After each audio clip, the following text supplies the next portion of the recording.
Good morning all of you my students and you are welcome on my channel English Literature Academy. और जैसा कि आप जानते हैं कि मैं आपको प्रिपरेशन करा रही हूँ इंग्लिश लिटरेचर से रिलेटेड किसी भी एग्ज़ाम की, चाहे फिर वो UGC NTA नेट का एग्ज़ाम हो, TGT PGT GIC on exam.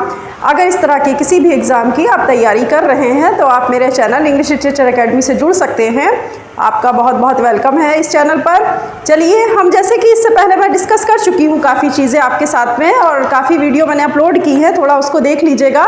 Shakespeare, Wordsworth, John Keats, और इसी सीरीज़ को हम आगे बढ़ाते हैं। आज हम चार्ल्स डिकेंस की बात करते हैं। इसका प्रीवियस वीडियो जो मैंने अभी कल ही अपलोड किया था उसमें मैंने चार्ल्स डिकेंस के सारे नॉवेल एंड वर्क को आपके साथ डिस्कस किया था, आपको याद होगा। अगर आपने वो वीडियो देखी होगी तो ज़रूर आपको याद होगा। और उसमें मैंने चार्ल्स डिकेंस का सिर्फ उसी वर्क पर जो है वो ज़्यादा फोकस किया था जिसके ऊपर क्वेश्चंस पूछे गए थे, ठीक है। तो हमने उसी वर्क को इसलिए क्योंकि वो स्पेसिफिक वर्क है। अगर देखा जाए TGT PGT और GIC जितना प्रीवियस ईयर्स के पेपर्स जिस नॉवेल या अगर हम बात करें जिस वर्क के ऊपर ज़्यादा क्वेश्चंस आए हैं उसे क्रोनोलॉजिकल ऑर्डर में मैंने आपके साथ प्रीवियस वीडियो में काफ़ी उसके ऊपर डिस्कशन किया हुआ है। अगर आप इसी को अब हम देखते हैं कि क्वेश्चंस जो बने हैं और जिनका रिपीटेशन बार बार हुआ है TGT PGT और GIC में, जिनका रिपीटेशन बार बार हुआ, जो रिपीट बार बार हुए हैं, अगर हम ऐसे क्वेश्चंस को उठाएं तो वो कौन से नॉवेल हैं जिनके ऊपर ज़्यादा फोकस किया गया। आज की वीडियो में मैं ऐसा ही कुछ स्पेसिफिक वर्क या स्पेसिफिक कंटेंट आपके लिए लेकर आई हूँ। उम्मीद करती हूँ आपको अच्छी लगेगी ये वीडियो। चलिए, अब ज़्यादा देर ना करते हुए शुरू करते हैं। जैसा कि आप जानते हैं कि मेरे चैनल का नाम इंग्लिश लिटरेचर अकेडमी है। ये देखिए इधर इंग्लिश लिटरेचर अकेडमी है। अब बात आती है चार्ल्स डिकेंस की। इसमें फर्स्ट ऑफ ऑल एक क्वेश्चन ये पूछा गया था कि चार्ल्स डिकेंस किस एरा के राइटर थे, या किस एरा के ऑथर हैं, या किस एरा के नॉवेलिस्ट है, कुछ भी आ सकता है। तो आप ये ध्यान रखिए कि जो चार्ल्स डिकेंस है वो विक्टोरियन एज के नॉवेलिस्ट हैं। क्या है वो? विक्टोरियन एज के नॉवेलिस्ट, आप इनको कह सकते हैं, राइटर हैं, ऑथर्स हैं। वहाँ पे कुछ भी टर्म्स आपको मिल सकती है, लेकिन आपको याद यही रखना है कि वो विक्टोरियन एज के नॉवेलिस्ट हैं। अब बात आती है इनके फर्स्ट वाला जो नॉवेल था उसकी, द पिकविक पेपर्स। आपको याद होगा कल मैंने बताया था कि इनका फर्स्ट नॉवेल था पिकविक पेपर्स। द पिकविक पेपर्स में कैरेक्टर्स पूछे गए थे, ठीक है। और किस तरह पूछा गया था? Who was the character Fogg and Dodson appeared in this novel? और नीचे नॉवेल्स के नाम थे। तो आप ये ध्यान रखिएगा कि अगर इस तरह का क्वेश्चन पूछा जाए तो फॉग एंड डॉटसन जो कैरेक्टर्स अपीयर्ड हुए थे वो द पिकविक पेपर्स के अंदर थे। ये कैरेक्टर, इसमें ये क्वेश्चन 3 बार पूछा गया है, इसीलिए 3 टाइम्स क्योंकि रिपीट हुआ मैंने इसलिए आपके लिए ये स्पेसिफिक, मैंने कहा ना आज का जो वीडियो है वो बहुत ही स्पेशल होने वाली है, एकदम स्पेसिफिक क्लास है। कम कंटेंट में बहुत ज़्यादा मुझे आपको जो है आज तैयारी करानी है, बस इस तरह समझिए। तो फॉग एंड डॉटसन कैरेक्टर्स कहाँ पर अपीयर्ड हुए? द पिकविक पेपर्स में हुए। और ये इनका कौन सा नॉवेल था? फर्स्ट नॉवेल था। अगर ये बात आ जाए कि what is the first novel of Charles Dickens, तो आप क्या लिखेंगे? The Pickwick papers. The Pickwick papers was the first novel of the Charles Dickens. कब पब्लिश हुआ? 1836 to 37 के बीच में। 1836 to 37 ड्यूरिंग दिस पीरियड ये नॉवेल आपका पब्लिश होता है। और हम जो है इसको फर्स्ट नॉवेल की कैटेगरी में रखते हैं क्योंकि ये इनका फर्स्ट नॉवेल था चार्ल्स डिकेंस का। देखिए 3-4 क्वेश्चन मैंने आपके कवर करा दिए। The Pickwick papers first novel है, कब पब्लिश हुआ? 1836 to 37 में। फॉग एंड डॉटसन कैरेक्टर, एक क्वेश्चन आपका ये बन गया है, वो क्या थे, वो किस में अपीयर्ड हुए थे? ये दोनों कैरेक्टर इस नाम के पिकविक पेपर्स वाले जो नॉवेल है उसमें अपीयर्स हुए थे। इस तरह से आपको याद रखना है, ठीक है। और ये भी आपको याद रखना है कि ये इनका फर्स्ट नॉवेल है और इसमें ये किस सन में पब्लिश्ड हुआ, किस ईयर में पब्लिश्ड हुआ, वो भी आपको याद रखना है। चलिए, बात आती है ओलिवर ट्विस्ट। देखिए मैं बार बार इस बात को कहती हूँ, हम लिखेंगे कम, याद ज़्यादा करेंगे। और ये कीवर्ड्स के थ्रू हम फिर क्या करते हैं, लिखते कम है और याद ज़्यादा करते हैं। रिवीजन टाइम है, रिवीजन टाइम में अगर आप लिखेंगे कम और कीवर्ड पकड़ पकड़ के अपने क्वेश्चंस, मैंने बार बार इस बात को आपको समझाया है, अपने आंसर तक पहुँचेंगे, आंसर से क्वेश्चन तक पहुँचेंगे तो बहुत ईजी हो जाएगा। लिखना भी कम पड़ेगा आपको और बहुत ईजिली आपकी प्रिपरेशन भी होती रहेगी साथ साथ। इसी मेथड को अपनाते हुए देखिए दूसरा देखते हैं, ओलिवर ट्विस्ट। ओलिवर ट्विस्ट जो है क्या थी, एक मैगजीन में पब्लिश्ड हुआ था। किसमें हुआ था? ये सबसे पहले मैगजीन में। उस मैगजीन का नाम क्या है? उस मैगजीन का नाम है बेंटलीज मिसलेनी। क्या नाम है उसका? बेंटलीज मिस मिससेलेनी नाम की मैगजीन थी, जिसमें फर्स्ट टाइम ये सीरीज या इसको सीरियल वाइज मतलब पब्लिश कराया गया था ओलिवर ट्विस्ट को। तो ये यहाँ पे पब्लिश हुआ था और मेलोड्रामेटिक एलिमेंट से भरपूर था। अगर ये क्वेश्चन आ जाता है कि बताइए किस तरह के एलिमेंट से जो था वो भरपूर है या किस तरह का एलिमेंट्स इसके अंदर पूरी तरह से डाला हुआ है, तो आप इस क्वेश्चन का आंसर यही देंगे, मेलोड्रामेटिक एलिमेंट। इसमें भी मैंने कोशिश की आपके 3 क्वेश्चंस कवर हो जाए। पहला, Oliver Twist, who was the writer of the Oliver Twist? Charles Dickens was the writer of the Oliver Twist. Is that clear? किस मैगजीन में पब्लिश्ड हुआ? In which published magazines of Oliver Twist. तो आप इसको भी लिख देंगे कि ओलिवर ट्विस्ट का जो पब्लिशन था वो किस में हुआ था, किस मैगजीन में हुआ था? बेंटलीज मिससेलेनी में। और किस एलिमेंट से ये भरपूर था? मेलोड्रामेटिक एलिमेंट से। ठीक है, चलिए नंबर 3 पे आता है, a tale of two cities. Most important work है। इसको तो अगर कहीं से मिले तो आप इस स्टोरी को पढ़ लीजिएगा। इसके कैरेक्टर्स भी पूछे जा रहे हैं बार बार और काफी हद तक ये पूछा जाता है। बताइए इसमें कौन सी 2 सिटीज हैं, किस कंट्रीज की 2 सिटीज है जिनके ऊपर ये पूरा नॉवेल लिखा गया। इस तरह से और जो पूछा गया है वो सारे मैंने इसमें ऐड कर दिए हैं क्वेश्चंस। कैसे पूछा जा रहा है? पहली चीज, ए टेल ऑफ टू सिटीज कैसा नॉवेल है? हिस्टोरिकल नॉवेल है। ये आप याद रखेंगे। कैसा नॉवेल है? Historical novel. तो क्यों ना हम कीवर्ड्स पकड़ के ही याद कर लें। हमने 2 सिटी, ये जो है a tale of two cities का पूरे जितने क्वेश्चन बने थे अब तक उसका सबका मैंने इस तरह से यूज करके और आपके सामने ये प्रेजेंट किया है। उम्मीद करती हूँ आपको ये बहुत अच्छा लगेगा। देखिए, हिस्टोरिकल नॉवेल प्लस कहाँ पे कौन सी 2 कंट्रीज थी जिनके ऊपर ये हुआ था? London and Paris. क्या था ये? बार बार रिपीट हुआ है ये क्वेश्चन। बताइए वो कौन से 2 सिटीज हैं जिनके ऊपर बेस्ड है ये पूरा का पूरा नॉवेल? तो वो है आपका लंदन एंड पेरिस। कब पब्लिश्ड हुआ? 1859 में। ठीक है, इन विच ईयर? तो क्या हो जाएगा ये 1859? किस सन में पब्लिश्ड हुआ? 1859 में। अच्छा, इंस्पायर्ड किससे था या किस समय लिखा गया? तो फ्रेंच रिवोल्यूशन चल रहा था, फ्रांस की क्रांति चल रही थी जिस समय इस नॉवेल को लिखा गया। और कहाँ से? ए हिस्ट्री बाय थॉमस कार्ले। क्या है ये? ए हिस्ट्री बाय थॉमस कार्ले के द्वारा एक इतिहास है जिसके अगर हम बात करें तो फ्रेंच रिवॉल्यूशन से ये इंस्पायर्ड था और इस नॉवेल को लंदन और पेरिस में 1859 में पब्लिश किया गया। It was the historical novel of Charles Dickens. ठीक है, आप इस तरह से अगर याद करेंगे आपको बहुत ईजिली, और बहुत सारे क्वेश्चंस हमने इसी पैराग्राफ में सब मिला दिए हैं ताकि आपको याद रहे अच्छे से और कंफ्यूजन वाली जो सिचुएशन है उससे आप बच जाएं। सटीक आंसर तक पहुंचिए, सटीक क्वेश्चंस को याद करके और सटीक आंसर को याद करके सटीक क्वेश्चंस तक पहुंचिए। इस तरह से पढ़िए। चलिए, ए टेल ऑफ टू सिटीज कैसा है? हिस्टोरिकल नॉवेल है। एक बार फिर से मैं रिवाइज करा देती हूँ आपको। ये कैसा नॉवेल है? ये एक हिस्टोरिकल नॉवेल है। प्लस लंदन एंड पेरिस 2 ऐसे कंट्रीज थी जिनके जो मतलब 2 सिटीज जो बेस्ड है वो लंदन एंड पेरिस है। 1859 में पब्लिश्ड हुआ। फ्रेंच रिवॉल्यूशन से इंस्पायर्ड है। ए हिस्ट्री बाय थॉमस कार्ली की है। लूसी, अब यहाँ पे बात आती है लूसी मैंटे कौन थी? लूसी मैंटे इसकी हीरोइन है। इसकी ये भी मैं बता दूं, लूसी मैंटे कौन है? इसकी हीरोइन है a tale of two cities की। और उनके ऊपर एक स्टेटमेंट दिया गया था। ये लाइन पूछी गई, ये लाइन पूछी गई 2-3 बार पूछी गई, इसलिए मैंने ये इसमें रखी है ताकि आप भी याद कर लें। इस लाइन से आप ए टेल ऑफ टू सिटीज तक पहुंचिएगा। अगर ये लाइन आ जाती है तो ये किस नॉवेल की है? A tale of two cities की है। और किसके ऊपर ये लाइन कही गई थी? लूसी मैंटे के ऊपर ये लाइन कही गई थी। लूसी मैंटे। ठीक है, लूसी मैंटे कौन है? Who was the Lucie Manette? Lucie Manette was the heroine of this novel. चलिए, क्या कहा गया था? Pretty figure, a quantity, a golden hair, a pair of blue eyes. ठीक है, तो क्या हो रहा है भाई? जाहिर सी बात है किसी की सुंदरता की तारीफ हो रही है, किसी की प्रिटी और किसी की ब्यूटी की तारीफ हो रही है। बस तो कौन हो सकती है? लड़की तो हो सकती है। तो लूसी मैंटे, इस तरह समझिए, वो उसकी हीरोइन थी तो उसके ऊपर ये डिस्कशन है पूरा। Pretty figure, a quantity, golden hair, a pair of blue eyes. ये लाइन 2-3 बार आई है कि बताइए किस नॉवेल से है ये लाइन्स। तो आप अच्छे से याद रखिए कि ये हमारा ए टेल ऑफ टू सिटीज से ली गई है। पूरा जितना क्वेश्चन पूछे गए हैं मैंने इस पैराग्राफ में पूरा आपको रख दिया है, इस पूरे पैराग्राफ में।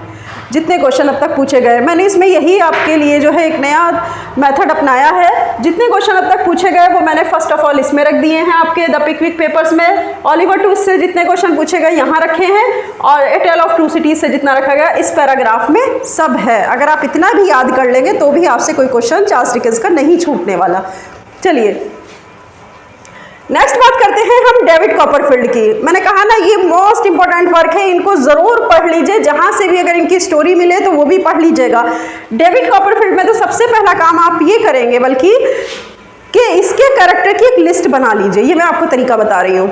इस नॉवेल के डेविड कॉपरफील्ड, क्योंकि ये एक ऑटोबायोग्राफिकल टच लिए हुए है चार्ल्स डिकेंस की लाइफ का, तो आप क्या करेंगे, इसके जितने भी आपके पास कैरेक्टर्स हैं जब आप इसको पढ़ेंगे तो उन कैरेक्टर्स की आप क्या करें, एक लिस्ट बना लीजिए। पहले लिस्ट बना के, क्योंकि कैरेक्टर्स बार बार पूछे गए, इतने कैरेक्टर्स इतने क्वेश्चंस डालना यहाँ मुमकिन नहीं था, इसलिए मैं आपको ये एडवाइस कर रही हूँ कि आप डेविड कॉपरफील्ड और टेल ऑफ टू सिटीज, इन दो को ध्यान में रखते हुए उनके कैरेक्टर्स की लिस्ट जरूर बना लीजिएगा, क्योंकि ये आपके लिए कहीं ना कहीं फायदेमंद होगी। और इसके कैरेक्टर कौन किसका क्या लगता था, उनका रिलेशन आपस में, ये भी आपको लिस्ट के अंदर अकॉर्डिंग उसके इंक्लूड कर देना है, ताकि आपको ये याद रहे। और अगर आपको कहीं से नॉवेल जो है आपको जो है मिल जाते हैं, चाहे आप परचेज करके जो है इसको पढ़िए, वैसे अभी पढ़ने का टाइम नहीं है, लेकिन शॉर्ट स्टोरी या समरी टाइप अगर कहीं से आपको मिले तो आप इसे ज़रूर पढ़ लीजिएगा, ठीक है। चलिए डेविड कॉपरफील्ड पे आती है बात। तो डेविड कॉपरफील्ड जो था वो हमारे पास है द पर्सनल हिस्ट्री। क्या थी ये? पर्सनल हिस्ट्री थी, पर्सनल हिस्ट्री है। और इस देखिए पहली बात मैंने ओटी करके कुछ लिखा है कीवर्ड, ये देखिए, इसे समझिए, ठीक है। ओटी क्या है? Old title. पहला टाइटल इसका क्या था? डेविड कॉपरफील्ड तो बाद में पढ़ा, इसके पहले इसका टाइटल क्या था? ओटी। अगर मेरे तरीके से पढ़ोगे तो कभी भी ज़्यादा लिखना नहीं पड़ेगा और याद ज़्यादा हो जाएगा, ठीक है। इसीलिए मैं आपसे कहती हूँ कीवर्ड पकड़ो, कीवर्ड बनाना सीखो, कीवर्ड की तरह लिखना सीखो। कीवर्ड से जो है वो आप किसी भी एग्ज़ाम को क्वालिफाई कर सकते हैं, क्योंकि मैंने ऐसा किया है, इसलिए मैं आपको ये जो है मेथड बता रही हूँ। ओटी मतलब ओल्ड टाइटल क्या था इसका? The personal history adventures. क्या था इसका? इस नॉवेल का जो पुराना टाइटल था वो किस नाम से था? द पर्सनल हिस्ट्री एडवेंचर्स के नाम से इसका पुराना टाइटल था। ओटी पूरा लिखने की जरूरत नहीं है हमको, ओल्ड टाइटल, ठीक। किसका था? डेविड कॉपरफील्ड का। और who was the writer of David Copperfield? Charles Dickens. ऐसे पढ़ लिए, ऐसे पढ़िए, याद करिए। देखिए मैंने आपसे पहले भी कहा, कॉपी के पेज के ऊपर राइटर का नाम लिख दीजिए कि चार्ल्स डिकेंस के बारे में पढ़ना है भाई आज, तो बार बार चार्ल्स डिकेंस का नाम लेने की जरूरत क्या है, या बार बार हर जगह लिखने की जरूरत क्या है। अब हम जब उसके वर्क के बारे में बात कर रहे हैं तो उसी के बारे में बात करेंगे ना, इस तरह से उठाया करिए और इस तरह से आप जो है अपने नोट्स तैयार किया करिए। चलिए David Copperfield the personal history adventures.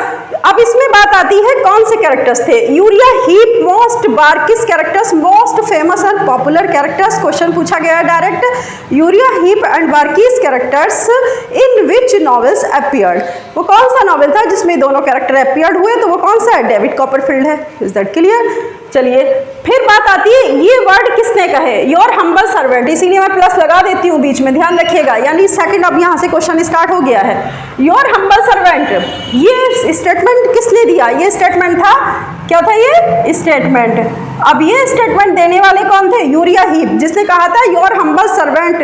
2-3 बार पूछा गया है, याद कर लीजिएगा ध्यान से। यूरिया हीप ने क्या कहा था? Your humble servant. आगे इसीलिए मैंने यूरिया हीप का नाम लिख दिया। 2 कैरेक्टर के बारे में क्वेश्चन पूछा गया, तो यूरिया हीप एंड बार्गिस कैरेक्टर्स थे। किसमें थे? डेविड कॉपरफील्ड में। अब दूसरे पे बात आती है, आगे चलते हैं। Charles Dickens, CD means Charles Dickens. Charles Dickens statement about David Copperfield के बारे में चार्ल्स डिकेंस ने खुद अपना सेल्फ स्टेटमेंट दिया था। इस तरह इसको आप थोड़ा सा समझिए। चार्ल्स डिकेंस ने अपने ही डेविड कॉपरफील्ड वर्क को एक स्टेटमेंट दिया था और इसे बेस्ट वर्क कह के पुकारा था। क्या कह के बुलाया था इसको? कि ये मेरी लाइफ का बेस्ट वर्क है। समझ गए? यानी कि चार्ल्स डिकेंस खुद स्टेटमेंट दे रहा है अपने ही नॉवेल के बारे में कि this is a best work of David Copperfield के ऊपर जो था ये स्टेटमेंट था उनका। तो आप इस तरह समझिए, Charles Dickens statement about David Copperfield best work. Best work इन्होंने कहा था इसको। और दूसरे हम इसको अगर देखें तो अक्सर ये भी पूछ लिया जाता है, बताइए कैसा नॉवेल है? हिस्टोरिकल नॉवेल है या फिर आपका साइंस फिक्शन वाला नॉवेल है, इमेजिनेटिव नॉवेल है? तो अगर इस तरह का कुछ भी पूछा जाता है तो आप इसमें हमेशा टिक लगाएंगे, ऑटोबायोग्राफिकल नॉवेल है। कैसा नॉवेल है ये? ऑटोबायोग्राफिकल नॉवेल है। नेक्स्ट क्वेश्चन आपका कवर हो गया। ये वो क्वेश्चंस है मोस्ट इंपॉर्टेंट जो कि बार बार पूछे गए हैं और आपको इनका पता होना ही चाहिए अगर आप चार्ल्स डिकेंस पढ़ रहे हैं। अगर आपको इनके बारे में भी नहीं पता तो मैं आपको यही सलाह दूंगी, अपनी जो है थोड़ा सा स्ट्रेटजी चेंज करिए, अपना मेथड चेंज करिए और अपनी तैयारी को स्ट्रांग बनाने के लिए जहाँ तक हो सके आप रिवीजन अब ज़्यादा से ज़्यादा करिए। ठीक है, चलिए समझ में आया डेविड कॉपरफील्ड का द पर्सनल हिस्ट्री है, सॉरी, और जो इसका ऑल टाइटल है वो है the personal history adventures and Uriah Heep and Barkis characters थे इसमें। Your humble servant statement given by the Uriah Heep and Charles Dickens statement given about David Copperfield best work. खुद David Copperfield को चार्ल्स डिकेंस ने best work कहा था अपना, एंड ये ऑटोबायोग्राफिकल नॉवेल है। ठीक है, अब बात आती है यूरिया हीप क्या है। आप इसका नाम तो बार बार पढ़ेंगे, किसमें पढ़ेंगे? डेविड कॉपरफील्ड में, लेकिन ये है क्या यूरिया हीप? मैन एंटागोनिस्ट है, main antagonist plus represent flattery and hypocrite. क्या है Uriah Heep? Main antagonist plus represent, इसको प्लस प्लस करके आप लिखेंगे। मैन एंटागोनिस्ट में से आ जाए तो इस पर टिक करिएगा, रिप्रेजेंट्स फ्लैटरी में से आ जाए, ये वैसे पूरा ऑप्शन साथ में आएगा, रिप्रेजेंट्स फ्लैटरी एंड हाइपोक्राइट। अगर ये ऑप्शन आता है तो आप इस पर टिक करेंगे कि यूरिया हीप था क्या। यूरिया हीप एक कैरेक्टर तो है लेकिन उसका बार बार जिक्र इतना क्यों आ रहा है यूरिया हीप का? तो Uriah Heep was the main antagonist and the represents flattery and hypocrite. आप इस तरह से इसको याद करेंगे। चलिए अब बात आती है नेक्स्ट टॉपिक की तरफ। नॉवेल और कैरेक्टर्स मैंने कुछ यहाँ इंक्लूड किए हैं जो कि बार बार पूछे गए हैं और ये आपको पता होने ही चाहिए। देखिए इधर नॉवेल है और इधर आपके कैरेक्टर्स हैं। ग्रेट एक्सपेक्टेशंस में पीआईपी कैरेक्टर था, पिप, यानी कि पिप कैरेक्टर किसमें था? ग्रेट एक्सपेक्टेशंस, जो कि इनका एक नॉवेल है। इनका वर्क आपने कल वाली मेरी वीडियो में देखा होगा। वैनिटी फेयर में बेकी शार्प एक कैरेक्टर था। वॉदरिंग हाइट्स में हीथ क्लिफ एक कैरेक्टर है। मिडल मार्च में कॉजोबान एक कैरेक्टर है। हार्ड टाइम्स में थॉमस ग्रेड ग्रीना, थ्रेस ग्रेड ग्रिंड है भाई, ये जी डी है, ग्रिंड। ठीक है, हार्ड टाइम्स में थॉमस ग्रेड ग्रिंडा जो है वो एक कैरेक्टर है हार्ड टाइम्स में, और ब्लैक हाउस में रिचर्ड कास्टॉन है। ये वो कैरेक्टर्स हैं जो बार बार मैचिंग के लिए किसी न किसी तरह से इधर उधर करके पूछे गए हैं, इसलिए मैंने आपके लिए इसको यहाँ रखना बहुत ही मतलब सफिशिएंट समझा और मुझे लगा कि ये यहाँ पे सुटेबल है। अगर मैं इसको यहाँ रख करके आपको समझाती हूँ इस तरह से, आप हमेशा के लिए इसे याद रखिएगा। और जैसा मैं बार बार कह रही हूँ, जितने भी मैंने नॉवेल आपके साथ डिस्कस किए, अगर आपको इनकी स्टोरी मिल जाती है पढ़ने के लिए तो स्टोरी कम समय में समरी निकाल के आप थोड़ा पढ़ लीजिए, उनके कैरेक्टर की लिस्ट बना लीजिए, क्योंकि इनके कैरेक्टर्स और इनका जो सिंबल है कभी कभी वो भी पूछ लिया जाता है, कैरेक्टर्स का नाम पूछ लिया जाता है। तो आप कम से कम जो मोस्ट इम्पोर्टेंट वर्क है उसका तो आप रिवीजन कर ही सकते हैं, लेके 0 से और 100 तक अगर हम बात करें। मतलब आप शुरुआत से शुरू करना अगर चाहते हैं तो थोड़ा सा 3-4 नॉवेल के कैरेक्टर्स की एक लिस्ट ज़रूर बना लीजिए, जो मैंने आपके साथ आज यहाँ डिस्कस किए, क्योंकि इन्हीं के ऊपर बेस्ड ज़्यादातर क्वेश्चंस प्रीवियस ईयर्स के पेपर में पूछे गए हैं। आप चाहें तो आप भी इस चीज़ को थोड़ा सा कंक्लूजन निकालिएगा कि चार्ल्स डिकेंस के कौन से नॉवेल हैं जिन पर ज़्यादा क्वेश्चन पूछे गए, तो आपको खुद ये लग जाएगा कि हाँ इस वीडियो में सही बात कही गई है और मैंने खुद ही आपको जो क्या दिया है, कंक्लूजन ऑफ द कंटेंट मैंने दिया है। चलिए, नॉवेल और कैरेक्टर की बात हो गई। ग्रेट एक्सपेक्टेशन में पीआईपी पिप कैरेक्टर है, वैनिटी फेयर में बेकी शार्प है, वदरिंग हाइट्स में हीथ क्लिफ है, और मिडल मार्च में कॉजोबॉन है, हार्ड टाइम्स में थॉमस ग्रेड ग्रिंड है, और ब्लैक हाउस में रिचर्ड कास्टॉन है। ये तो हो गई कैरेक्टर की बात। अगर कहीं से भी वो, अगर आपके कभी कभी क्या होता है, देखिए मैचिंग में आपको एक कैरेक्टर सही याद होता है, बाकी और नहीं होते, तब भी आप अगर एक भी सही याद होता है तो हम कभी कभी उससे भी आंसर तक पहुँच जाते हैं और मैचिंग अपनी सही लगा देते हैं। तो इस तरह से आप जो है थोड़ा सा फोकस करिए स्पेसिफिक चीज़ों पर। अब बहुत ज़्यादा टाइम नहीं है कि बहुत इलोबरेट करके आपको पढ़ाया जाए, या आप उस तरह से पढ़ेंगे। देखिए यही चीज़ अगर मैं चाहूँ तो आपके साथ 40 मिनट 60 मिनट में कवर करूँ पूरी एक वीडियो, पूरा 1 घंटे की बना डालूँ, 1 घंटा 2 मिनट की, 12 मिनट की, इस तरह से बना दूँ। लोग बनाते भी हैं, बनाने में कोई हर्ज नहीं है, लेकिन क्यों इतना इलोबरेट करके पढ़ाया जाए, क्यों इतना ब्रॉड सिलेबस एक तो है ही, और ऊपर से उसको और ज़्यादा ब्रॉड करके इस तरह बच्चों को पढ़ाया जाए कि बच्चों की कुछ समझ में नहीं आ रहा, सब सर के ऊपर से ही निकल गया। तो इस तरह क्यों किया जाए? क्यों ना हम उसी वर्क को थोड़ा सा, अगर टीचर मेहनत करे, क्योंकि टीचर एक ऐसी चीज़ होती है कि अगर वो मेहनत कर ले जाए तो बच्चे को मेहनत कम करनी पड़ती है। मेरी जितनी भी वीडियो हैं आप देखिएगा, उसमें मेरी मेहनत ज़्यादा है और आपको मेहनत कम करनी पड़ेगी, क्योंकि मैंने कीवर्ड से आपको ऑप्शन तक पहुंचाया है, मैंने ऑप्शन से आपको सही क्वेश्चंस तक पहुंचाने की ट्रिक बताई है। तो इसलिए मैं आपसे बार बार कह रही हूँ, आप इस टर्म्स को और इस स्ट्रेटजी को अपनाएंगे तो कभी भी आप फेल नहीं होंगे। इंशाल्लाह आप ज़रूर अपना कोई भी एग्ज़ाम होगा उसको क्वालिफाई करेंगे। चलिए अब नेक्स्ट देखते हैं। ये तो बात हो गई नॉवेल और कैरेक्टर की, ये अलग क्वेश्चन है भाई, इसको ध्यान रखिएगा, ये अलग क्वेश्चन है। इसमें कहा गया है नॉवेल और सिंबल का, ये एक ही बार पूछा गया क्वेश्चन है, ये भी मैं बता दूं, बार बार नहीं पूछा गया, एक ही बार पूछा गया, लेकिन फिर भी एक अलग सा था ये क्वेश्चन, कुछ अलग था अगर हम बात करें तो, इसलिए मैंने आपके लिए यहाँ पर रखा। डॉम्बी एंड सन में कौन सी चीज़ थी जो सिंबल थी? तो वो थी ट्रेन। कौन सी चीज़ थी? ट्रेन सिंबल थी। ब्लैक हाउस में फॉग सिंबल था। क्या था सिंबल? फॉग। टेस्ट में क्या सिंबल था? मिस्ट। ये सब इनके नॉवल के, इनके जो है शॉर्ट स्टोरीज और इनके वर्क के नाम है और उनके सिंबल पूछे गए थे। तो आप इस तरह, डॉम्बी एंड सन में ट्रेन इनका सिंबल है, ब्लैक हाउस में फॉग है, टेस्ट में मिस्ट है, the return of the native में हेल्थ सिंबल है। क्या है? हेल्थ सिंबल है। और टेस्ट में मिस्ट है, ब्लैक हाउस में फॉग है और डॉम्बी एंड सन में ट्रेन है। इस तरह करके आप इनके सिंबल और इनके नॉवेल के या इनके वर्क अगर आ जाता है इस तरह से, वर्क और सिंबल बताइए तो भी आप इस तरह करेंगे, नॉवेल और सिंबल अगर आता है तो भी आप इस तरह करेंगे। सिंबल आप याद कर लीजिएगा, कुछ अलग सा मुझे लगा ये क्वेश्चन एक ही बार आया है, हालांकि बार बार नहीं पूछा गया, लेकिन फिर भी आप खुद सोचिए कि हो सकता है इस बार के टीजीटी पीजीटी एग्जाम में रख दिया जाए, तो बेहतर होगा कि आप इसको ज़रूर याद करें और ध्यान से फोकस करें, कंसंट्रेशन करें और मेरी वीडियो से लगातार जुड़े रहें। चैनल को लाइक, सब्सक्राइब, शेयर लगातार करते रहें, ताकि आपकी जो एक तैयारी है उसमें रिवीज़न का जो सबसे मोस्ट इम्पॉर्टेंट पार्ट है उसे मैं कंप्लीट करा सकूं। इसलिए और ज़्यादा से ज़्यादा बच्चों को शेयर करिए, ताकि जो बच्चे इंग्लिश लिटरेचर से प्रिपरेशन कर रहे हैं वो भी घर बैठे इस वीडियो का फ़ायदा उठा सकें। इसी के साथ अब मैं आपसे विदा लेती हूँ। नेक्स्ट वीडियो में कुछ और अच्छे कंटेंट के साथ, इसी स्ट्रेटजी के साथ मैं फिर से आपके सामने आऊँगी नई वीडियो लेकर के जल्दी ही।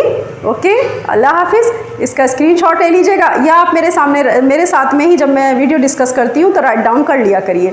ओके, अल्लाह हाफिज़, अपना ख्याल रखिएगा।